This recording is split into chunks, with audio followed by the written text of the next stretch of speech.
Hello and welcome to my channel. My name is David Novak. The latest thing that I've read was Long Way Down by Jason Reynolds, except I read it in the comic book version, or as people like to say today, graphic novel. So the graphic novel is illustrated by Danica Novgorodoff. So Jason Reynolds and Danica Novgorodoff. And I found it a delightful read. It's very quick. You can get through it in probably 15 minutes. I did not time myself.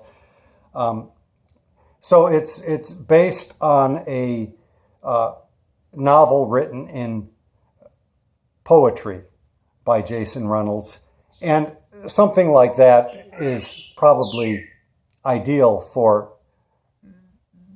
being turned into a graphic novel. And indeed it was. Now I'm going to not be shy about revealing things that people would call spoilers here. So if you're thinking about reading this and don't want to know what it's about, then you might want to not watch this video. So I read it, I plunged into the universe of the graphic novel, and it was intensely moving. Let me just show you a little bit of the start. So Jason Reynolds, Long Way Down, Danica Novgorodoff. Okay, Jason Reynolds, Long Way Down, the graphic novel, with art by Danica Novgorodoff.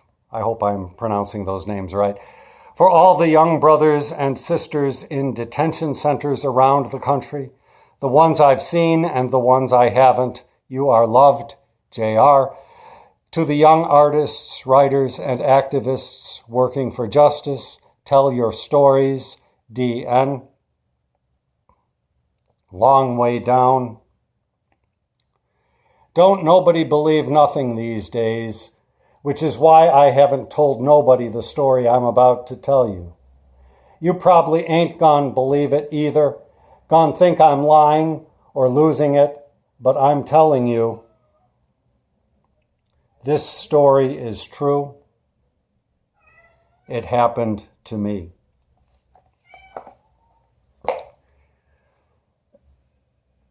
That's critical to the narrative. Of course, as you proceed through the story, you realize it's not exactly true.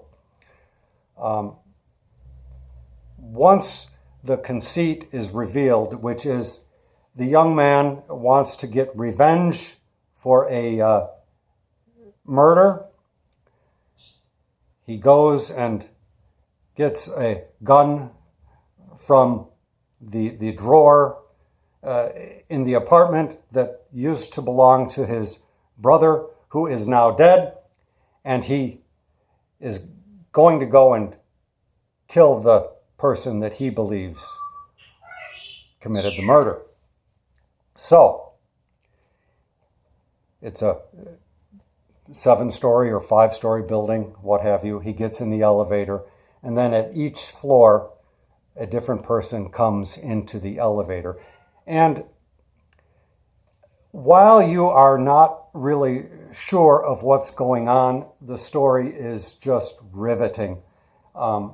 It's only when you begin to understand that everybody who walks into the elevator is a dead person or a ghost, then you sort of deconstruct the mechanics of it and realize that it's pretty much a pedestrian story in a sense. It's very much like, I don't know, A Christmas Carol by,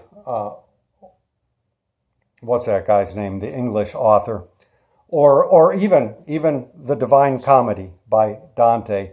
The scenario where a person is about to go and they're en route to do something, or they're living their life in a certain way, and then they meet some ghosts, and then that changes their outlook. The story does not go on far enough to say whether the young protagonist develops a new philosophy. There is no sort of new philosophy fleshed out. Everything's very casual in here. Now, the fact that the story is not really original except in the incidentals, the fact that it's an elevator, is no black mark against the story. Since stories have been told, since art has been created, materials have been reused. I see that more and more as a reader now that I am an old man, but even as a creator, which I was throughout the prior part of my life, I was very well aware that a lot of recycling by necessity goes on. So that does not really detract from the story, or would not detract from the story when read by a young reader who has not had a lot of experience with literature. For me, once that conceit was revealed, that it's all ghosts, then the story just became a little bit of a clunker. So it's the old myth, but told through the prism of the black community in today's America. So by virtue of that, I am perhaps not the ideal audience for the story, but I think for any young person, the story that it tells is probably very worth their while. We all have to start somewhere. So I will leave it at that. Thank you much for stopping by my channel.